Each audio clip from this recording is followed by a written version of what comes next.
Hey guys, this is Maliha here again with another video। हम अक्सर अपनी day to day routine में इस तरह के सेंटेंसेस बोलते हैं जैसे कि अच्छा हुआ किसी को चोट नहीं लगी, अच्छा हुआ मैं वहां नहीं था, अच्छा हुआ हम वक्त पर यहाँ पहुंच गए, अच्छा हुआ मैंने अम्मी को इस बारे में नहीं बताया।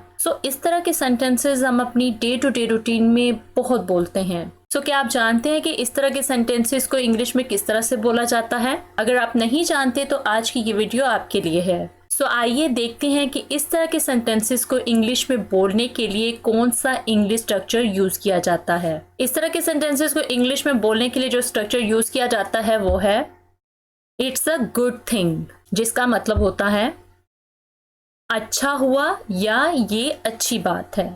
ये स्ट्रक्चर आप किस सिचुएशन में यूज करते हैं? जब आपको ये कहना हो कि आप खुश हैं किसी चीज के होने पर, क्योंकि अगर वैसा ना होता तो प्रॉब्लम हो सकती थी। मैं आपके सामने एक सिचुएशन रखती हूँ जिससे आप इसको अच्छे तरीके से समझ पाएंगे। आप सुबह ऑफिस गए हैं और आप अपना अम्ब्रेला जो है साथ ऑफिस लेके गए हैं। जब छुट्टी के टाइम आप ऑफिस से घर के लिए निकलने लगे हैं तो बाहर बारिश होने लगती है। आप कहते हैं अच्छा हुआ कि मैं अम्ब्रेला ले आया। एक चीज हुई आपका अम्ब्रेला लाना। आप इस चीज से खुश हैं कि आप अम्ब्रेला लेके आए। अगर आप अम्ब्रेला ना लेके आते तो आप बारिश में भीग सकते थे। आप इस चीज से खुश हैं कि आप अपने साथ अम्ब्रेला ले आए, क्योंकि अगर आप वो अम्ब्रेला साथ ना लाते तो प्रॉब्लम हो सकती थी। एक और सिचुएशन है, आप कहते हैं it's a good thing we didn't go camping last week, कि आप कैंपिंग नहीं गए लास्ट वीक क्योंकि लास्ट वीक जो है वेदर काफी खराब था। आप इस बात को लेके खुश हैं कि अच्छा हुआ कि आप कैंपिंग के लिए नहीं गए क्योंकि वेदर काफी खराब था।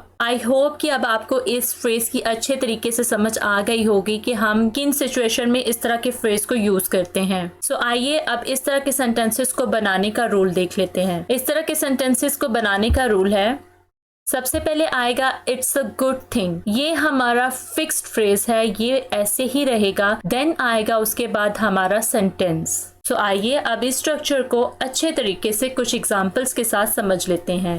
फर्स्ट एग्जांपल, अच्छा हुआ किसी को चोट नहीं लगी। It's a good thing no one got hurt. It's a good thing no one got hurt. अच्छा हुआ हम अपने साथ कुछ खाना ले आए। आप कहीं घूमने के लिए गए हैं, वहां पे आपको कुछ अच्छा खाने को नहीं मिला, लेकिन आप घर से कुछ खाने को साथ ले आए थे। आप इस तरह की सिचुएशन में इस तरह के सेंटेंस बोल सकते हैं कि अच्छा हुआ कि हम अपने साथ कुछ खाना ले आए। सेंटेंस बनेगा it's a good thing we brought some food with us. It's a good thing we brought some food with us. अच्छा हुआ तुम घर पर हो, मैंने अपनी चाबियां खो दी हैं, यानी मेरी चाबियां गुम हो गई हैं। It's a good thing you are at home, I have lost my keys. It's a good thing you are at home, I have lost my keys. अच्छा हुआ मैं वहां नहीं था, किसी जगह पे कुछ प्रॉब्लम हो गई है और अब आप कह रहे हैं कि अच्छा हुआ कि मैं वहां नहीं था। It's a good thing I wasn't there. It's a good thing I wasn't there. अच्छा हुआ मैंने अम्मी को इस बारे में नहीं बताया। It's a good thing I didn't tell mom about this. It's a good thing I didn't tell mom about this. अच्छा हुआ तुम मीटिंग में नहीं आए। मीटिंग बहुत बोरिंग थी, तो आप कह रहे हैं अच्छा हुआ कि तुम मीटिंग में नहीं आए। It's a good thing you didn't attend the meeting.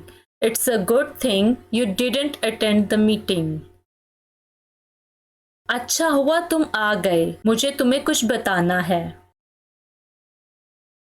It's a good thing you came, I have got something to tell you.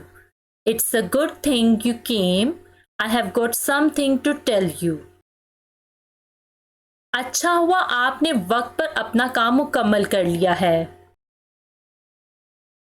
It's a good thing you have finished your work on time.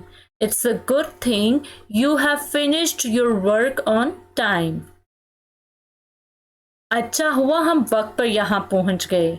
Like किसी जगह कुछ problem हो सकता था लेकिन आप वक्त पर वहां पे पहुंच गए और वो प्रॉब्लम नहीं हुआ। सो इस सिचुएशन में इस तरह का सेंटेंस बोला जाता है कि अच्छा हुआ कि हम वक्त पर यहाँ पहुंच गए और वो जो प्रॉब्लम थी वो प्रॉब्लम नहीं हुई। सो सेंटेंस बनेगा it's a good thing we got here in time. किसी जगह पहुंचने के लिए रीच का यूज किया जाता है, आप रीच की जगह गेट का भी यूज कर सकते हैं। क्योंकि ये सेंटेंस पास्ट इंडेफिनिट टेंस है इसलिए हमने गेट की सेकंड फॉर्म गॉट का यूज किया है। It's a good thing we got here in time.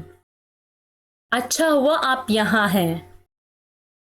It's a good thing you are here. It's a good thing you are here. अच्छा हुआ आप उनके साथ नहीं थे। It's a good thing you were not with them. It's a good thing you were not with them. अब ये sentences आपके लिए हैं, आपको इनको ट्रांसलेट करके कमेंट बॉक्स में लिखना है। So that's all for today. I hope कि आपको आज का वीडियो लेक्चर पसंद आया होगा। अगर आपको आज की वीडियो पसंद आई हो तो इस वीडियो को लाइक कीजिएगा और अपने फ्रेंड्स के साथ भी जरूर शेयर कीजिएगा।